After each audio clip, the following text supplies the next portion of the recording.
Hello friends, good morning and welcome back to my channel enjoy the nature. आप सभी को हमारे इस चैनल एंजॉय द नेचर पे फिर से एक बार स्वागत है।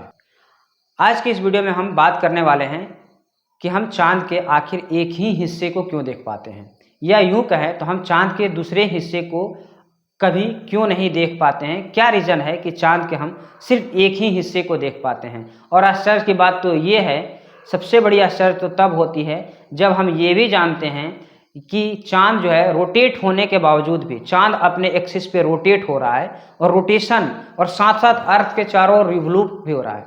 यानी रिवॉल्व होने के बाद भी, रोटेट होने के बाद भी हम सिर्फ एक ही हिस्से को देख पाते हैं। ये बहुत बड़ा आश्चर्य है, इसे आप समझ सकते हैं। आप ध्यान दीजिए कि हम क्यों आखिर एक ही हिस्से को देख पाते हैं, जबकि ये चांद हमेशा रोटेट होते रहता है और हमेशा अर्थ के चारों तरफ घूमते रहता है। तो इसे जानने से पहले हमें सबसे पहले समझना होगा चांद के मूवमेंट के बारे में। तो इस वीडियो को शुरू करने से पहले आप सभी से रिक्वेस्ट है कि आप अगर हमारे इस चैनल को सब्सक्राइब नहीं किए हैं तो हमारे इस चैनल को सब्सक्राइब करें, क्योंकि हम इस चैनल पे इसी तरह के बहुत सारे ढेर सारे इन्फॉर्मेशनल और एजुकेशनल वीडियोज़ लेकर के आते रहते हैं आपके लिए।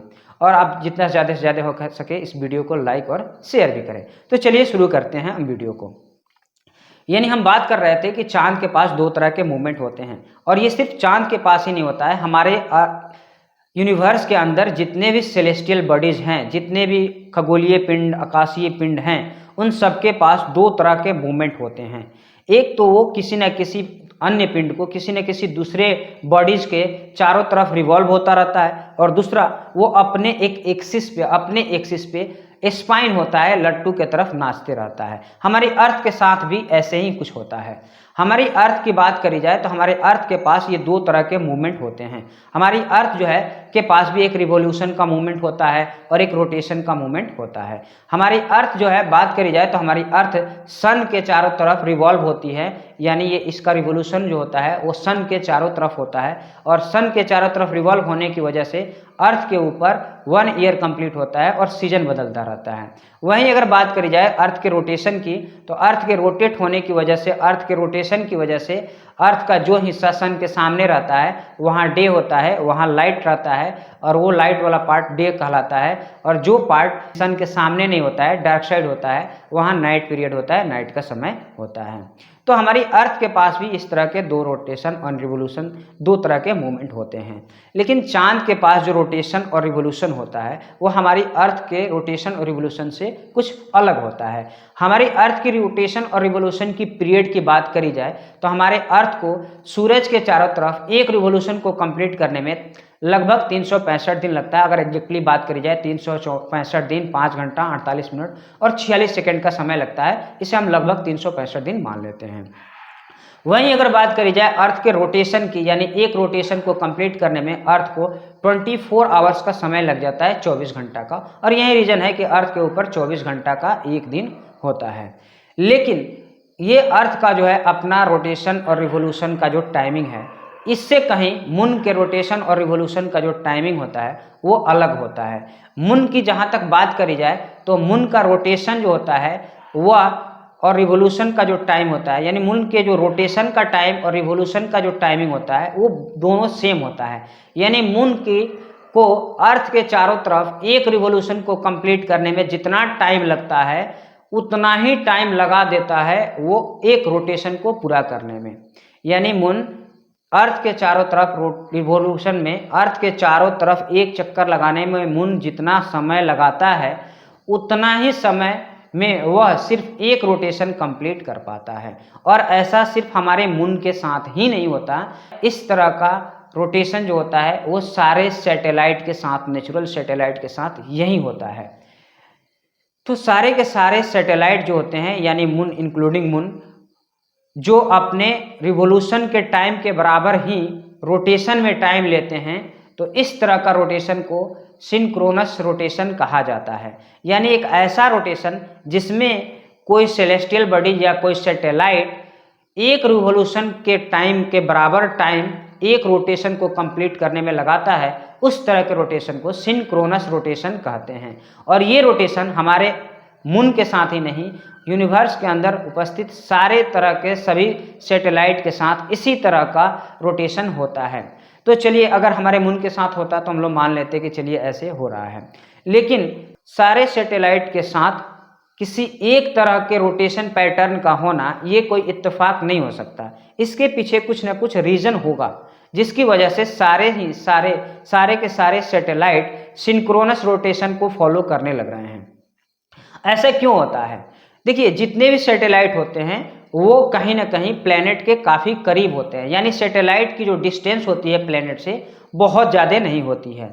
और यही रीज़न होता है कि इन सैटेलाइट के ऊपर उस प्लेनेट का ग्रेविटेशनल पुल बहुत ज़्यादा काम करता है, और ग्रेविटेशनल फोर्स की वजह से इन सैटेलाइट का एक ही फेस उस प्लेनेट के सामने रहता है। अगर इसे हम मून के एस्पेक्ट में समझें, आप इस ग्राफिक्स में देख सकते हैं कि क्या होता है कि अर्थ जो है वो मून को अपने तरफ ग्रेविटेशनल पुल के जरिए खींचती है, और ग्रेविटेशनल पुल के जरिए खींचने की वजह से सेंटर ऑफ ग्रेविटी जो होता है वो मून के एक्चुअल सेंटर से अर्थ के डायरेक्शन में आकर के एक किनारे तक आ जाता है, और इसे अर्थ अपने तरफ हमेशा खींचे रहती है, और इसी पॉइंट को खींच करके अपनी तरफ रखे रहती है।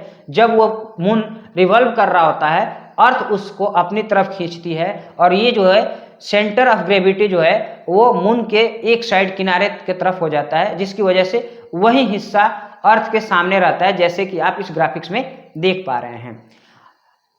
यानी अर्थ जो होती है वो मून के रोटेशन के स्पीड को बाध्य कर देती है कि उसे एक रिवॉल्यूशन के टाइम में सिर्फ एक रोटेशन ही करने देती है।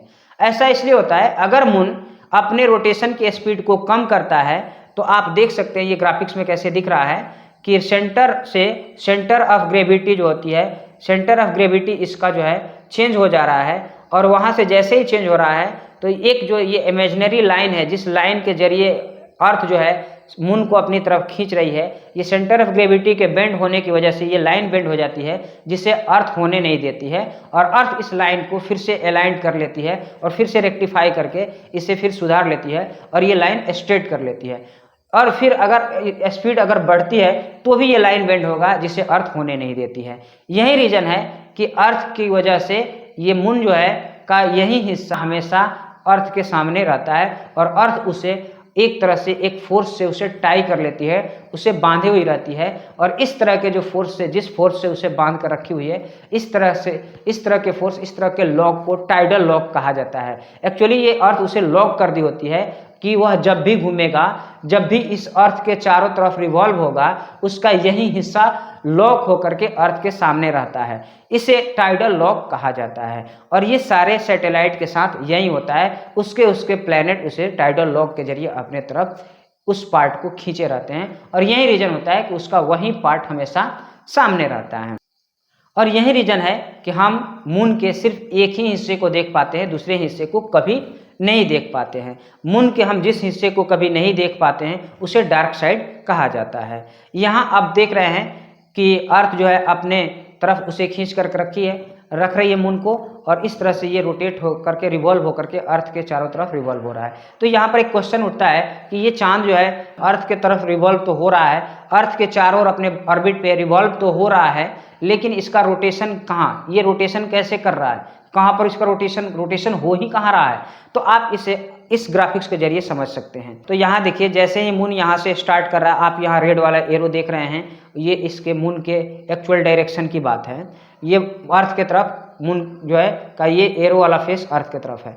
जैसे ही ये 1/4 रिवोल्यूशन कंप्लीट कर रहा है मून, ये अपने रोटेशन का भी 1/4, यहाँ देख रहे हैं आप, इसका डायरेक्शन, ये एरो का डायरेक्शन नीचे की तरफ था, अब ये एरो का डायरेक्शन राइट हैंड के तरफ हो गया है। यानी ये 1/4 रिवोल्यूशन के साथ 1/4 रोटेशन भी कंप्लीट कर लिया है। जैसे ही ये मून जो है और रिवॉल्व होते हुए, यानी अपने ऑर्बिट पे घूमते घूमते 1/2 रिवोल्यूशन कंप्लीट कर रहा है, यानी हाफ रिवोल्यूशन कंप्लीट कर रहा है। आप देख रहे हैं कि इस रोटेशन का भी हाफ रोटेशन कंप्लीट कर लिया है।